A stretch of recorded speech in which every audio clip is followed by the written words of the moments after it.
Georgians are going to their mailboxes this week and seeing their latest round of state income tax reductions coming through them, courtesy of the most recent session of the Georgia General Assembly, and more specifically, to his political credit, Governor Brian Kemp. This is Political Update here on Atlanta News First and AtlantaNewsFirst.com for Friday, June 6, 2025. I'm Tim Darnell, always happy to be joined talking politics with my good friend and colleague and one of the true faces on Atlanta News First here in Atlanta, Rick Folbaum. Rick, we were talking about what we're planning this week's discussion, and really outside of some of the other more notable political news that we'll cover here in a few moments, Governor Brian Kemp has really staked a pretty solid claim of prestige and success on behalf of the Georgia Republican Party. He's crafted a party here in the state of Georgia that stands for fiscal conservatism and returning money, as he so often says, to the pocketbooks of hardworking Georgians across the state. He's really created a political machine here in Georgia that's really setting up the state GOP for hopefully what they view as some future electoral successes. I mean, you could say he's leading a roadmap for Republicans, not just here in Georgia, but nationally at a time when the federal budget is being debated and fiscal conservatives in the U.S. Senate are upset about the impact that the budget that's now being proposed could have on the federal deficit. Here in Georgia, it's quite the opposite. This state has a surplus, and because of that surplus, Governor Kemp has really been able to do a lot of different things, including sending refund checks, one-time refund checks to Georgians around the state, and that is something that obviously is very important, very popular with voters. Anytime you get a check and money being put back into your pocket, that's a good thing. So from the standpoint of Republicans who are looking to succeed Governor Kemp in the governor's mansion, because he, of course, can't run again due to term limits, it's going to be interesting to see exactly how closely these Republican candidates try to align themselves with the Kemp economic policy, one that has really worked very hard to build up this surplus and to cut spending and have limited government, to shrink down the size of the state government here in Georgia. All of those things are part of the Kemp economic agenda, and something that I think a lot of Republicans who are looking to run for office in the upcoming elections are going to try to do exactly the same. We'll talk about the governor's race in a moment, but going back to the Kemp legislative agenda, there are a number of new laws going into effect on July 1st, and we have a list of those laws on AtlantaNewsFirst.com. It's been one of the most widely read and most downloaded articles on our platform in recent memory, really demonstrating a lot of interest that our readers have in terms of new laws that are taking effect July 1st. One of those is beginning the process of lowering the state's incremental income tax to an eventual low point of 4.99%. As you were saying, this is just a good, solid political roadmap that the governor has set forth. Yeah, that's right, and and it's going to be interesting not just to see how closely the Republicans try to hew to the Kemp agenda, but also how Democrats try to respond to it, because it puts them in a pretty tricky spot. Because on one hand, you can't criticize, or it's very hard to criticize putting money back in the taxpayers' pockets. Putting money back, exactly, giving money back to taxpayers. But at the same time, Democrats are going to have to stand on their principles, which is that that this economy has left a lot of people behind, and that it is not right to be sitting on such a big surplus when there are real needs here in the state of Georgia that some of that money could be going towards, of course, infrastructure programs to help the homeless, other types of social welfare programs that Democratic candidates tend to talk about when it comes to election time. So it really just sort of sets the battle lines for what's going to happen in the months ahead. One of the Democratic candidates who is announcing today, Friday, June 6th, for governor, State Representative Derrick Jackson. He is one of, so far, he'll now be the fourth Democratic contender hoping to challenge for Georgia's governorship next fall, 2026. He'll be joining former Atlanta Mayor Keisha Lance Bottoms, businessman and local pastor Olu Brown, and State Senator Jason Estevez in the race. So far, we only have one Republican in the race right now. That is Attorney General Chris Carr. We are awaiting. Everyone is presuming we're going to hear eventually from Lieutenant Governor Burt Jones. On the Lieutenant Governor side, there are several people already vying for his job. Earlier this week, State Senator John F.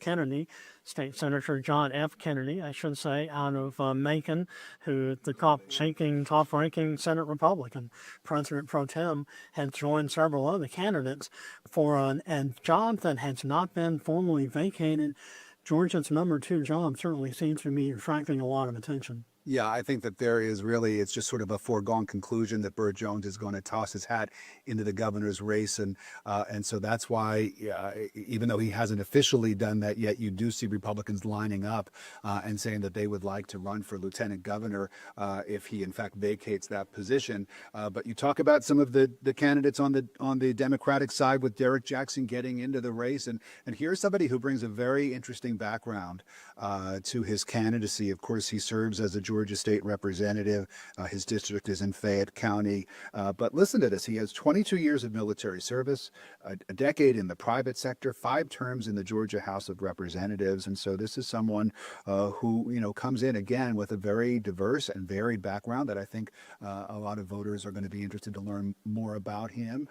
And then some of the other candidates you mentioned on the lieutenant governor's race, John F. Kennedy, of course, he has announced his candidacy. He has served in the Georgia General Assembly since 2015, and he is a well-known figure in state politics. He's been pretty prominent, and he, of course, has sort of made a name for himself by backing the tort reform agenda that Governor Kemp, was able to push through in this last legislative session.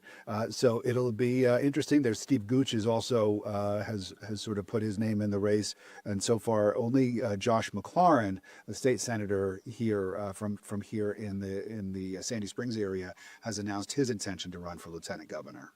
Josh McLaurin so far is the only Democratic contender who has announced moving down the ballot. We do not know or have not heard about any future political plans for Secretary of State Brad Raffensperger, but the next constitutional office on the list, as I mentioned, is Attorney General Chris Carr, the only so far announced Republican in the gubernatorial race, meaning that his race will be open so far. The only contender to jump in is also the first candidate who filed paperwork several weeks ago. State Senator Brian Strickland out of McDonough, I believe is his location. Correct me if I'm wrong, and I apologize if I got his. No, I think it is McDonough. McDonough. He chairs the Senate Judiciary Committee, and he's been involved with criminal justice reform and mental health care legislation. And so, his campaign here for the Attorney General underway, and we'll see. There are other Republicans who are considering a bid. No Democratic candidates have declared yet, so that's a race, obviously, that I think remains one that we'll have to watch and see who gets involved. I think, all of this will play. What typically happens is that everybody's waiting to hear about a potential candidacy, and then once that person either declares that he or she is in or out, then the other candidates kind of fall in line and the picture becomes a little bit more clear. But as of right now, for a couple of these jobs anyway, it's still a little fuzzy out there as far as who the candidates are going to be.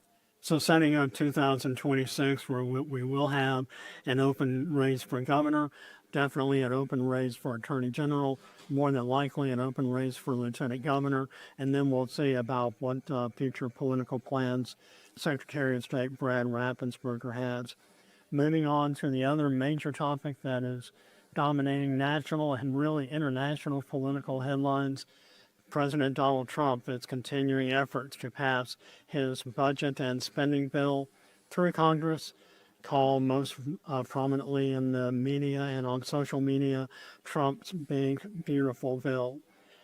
something happened very recently within really in the last 24 hours. It's kind of a major development here in Georgia where U.S. Congresswoman Marjorie Taylor Greene, one of the most ardent and strident supporters of President Trump in Congress, someone who actually voted for this spending and budget bill, went back quite vehemently on social media on Thursday, saying that she would oppose the budget and spending bill, which is now currently being debated across the hall in the U.S. Senate, if it came back to the U.S. House for any kind of budgeting resolution or compromise.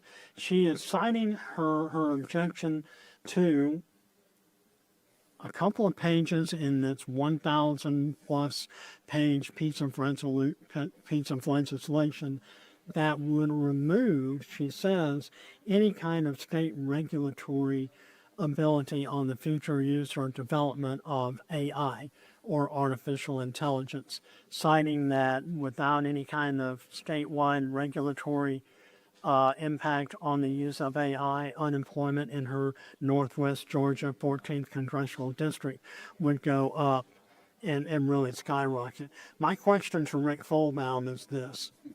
Is it too much for to ask or to expect our elected officials to actually read a piece of legislation before they vote on it? I mean, a lot of people were commenting on how remarkable it is that Congresswoman Greene said, if I had known that this was in the bill, I wouldn't have voted for it. Well, she did vote for it, and presumably she would have read the bill prior to casting that vote, but she's essentially admitting there that she didn't read through the entire piece of legislation.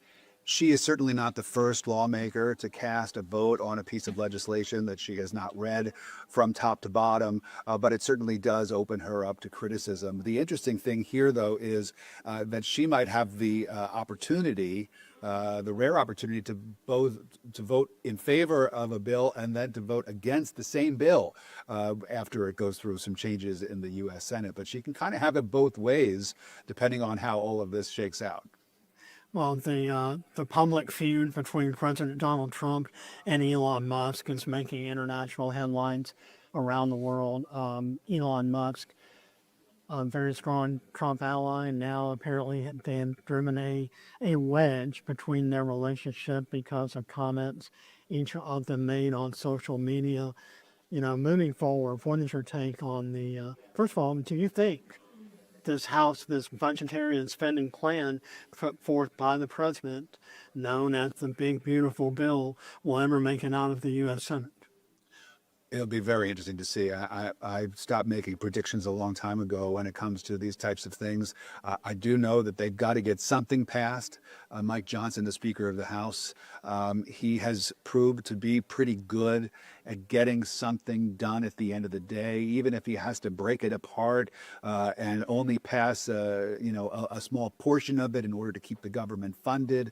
But in this case, it's very interesting with Elon Musk, who of course was such a huge advisor to the president during the first few months of his administration, leading up the DOGE, the Department of Government Efficiency efforts that really aimed to trim the size of the federal government. For him now to be coming out as he has ever since he left his position 6 days ago, and now to be talking about the bill in such terms, to be talking about the president in such terms, calling for impeachment, saying let's form another political party, Republicans, who's with me. It really is a blow up in this relationship in such a public way, one that we typically do not get to watch unfold in real time the way that we have this week, where you could sit and literally watch the back and forth between them as it was happening.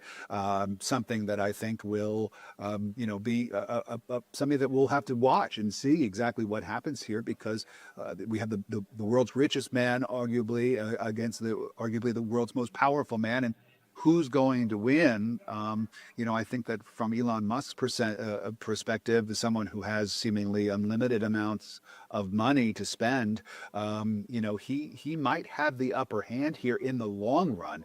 And in fact, he pointed that out. He said, Elon versus Trump, keep in mind, Donald Trump only has 3.5 more years.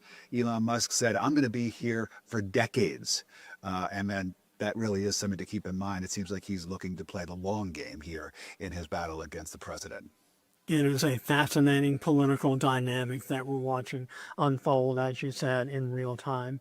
This has been Political Update for Friday, June 6th, 2025. A reminder that you can watch all of our Atlanta News First podcast on our YouTube channel and also on our Roku app. If you have that particular app on your streaming and visual devices. Also listen to all of Atlanta News First podcast, Decatur Ditch, Behind the Investigation, Overtime, and of course Political Update, wherever you download and listen to your favorite podcast. For Rick Volbaum, I'm Tim Darnell. Thank you for watching and listening to this edition of Political Update on Atlanta News First.